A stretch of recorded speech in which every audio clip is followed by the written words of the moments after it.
с бурни аплодисменти да посрещнем едно щастливо младо семейство. А това са Лиляна и Михаил. Аплодисменти за тях. Очакваме също и техните кумове. Точно в този момент те ще преминат през бялото платно, за да им се сбъднат всичките мечти и желания. Уважаеми младоженци, кумове и гости, днешният ден е празник за вас. Ден радостен, ден светъл, ден, който винаги ще се помни.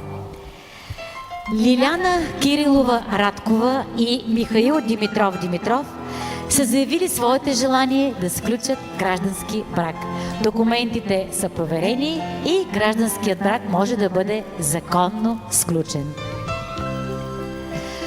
Бракът е свещен съюз, в който мъжът и жената се вливат в единно цяло. Бракът е свещено таинство, в което мъжът и жената пристъпват, за да изживеят своите прекрасни човешки мигове на обич, топлина и доверие, за да изживеят своята житейска приказка. Вие, Лиляна Кирилова Радкова, приемате ли за съпруг Михаил Димитров Димитров? Обричате ли се да го обичате, уважавате и подкрепяте в житейският ви път?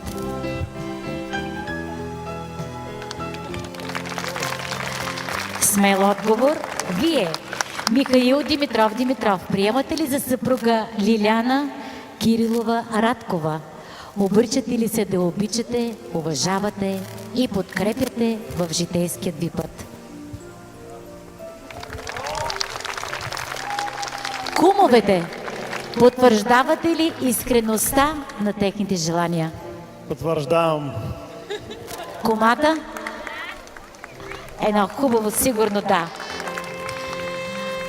Моля младожениците да заповядат да положат подписи в акта за граждански брак.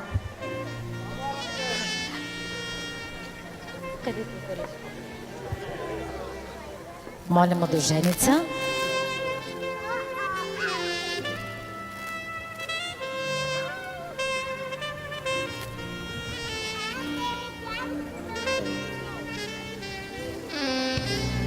Благодарим.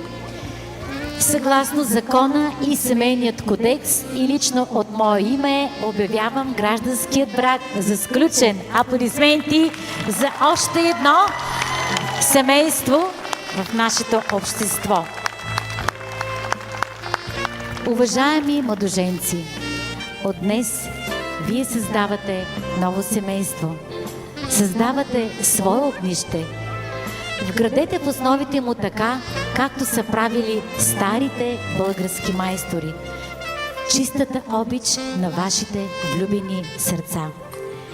Нека нежните чувства от този празничен ден ви съпътстват през целият ви живот. А вечният огън и вечното щастие, това са две условия, които ще поддържат винаги вашият съвместен живот, който ще е изпълнен с хармония и сигурност. Обичайте и уважавайте своите родители, тези, които са ви отгледали и възпитали. Така, вие ще бъдете достоен пример за вашите деца. Уважаеми кумове, подкрепите младото семейство. Бъдете техни добри съветници. Нека тези пръстени бъдат символ на взаимната ви обич, доверие и вярност един към друг. Линията на пръстена е безкрайна. Така не биват да имат и прекъсване вашите стремежи един към друг. Моля младоженица да положи кълката на дясната ръка на булката.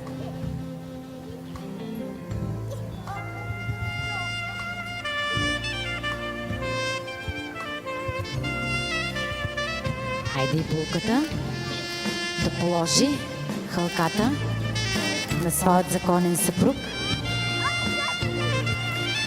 Линията на пръстена е безкрайна такава, не бива да имат край и вашите стремежи един към друг. здраве да кажем за младото семейство.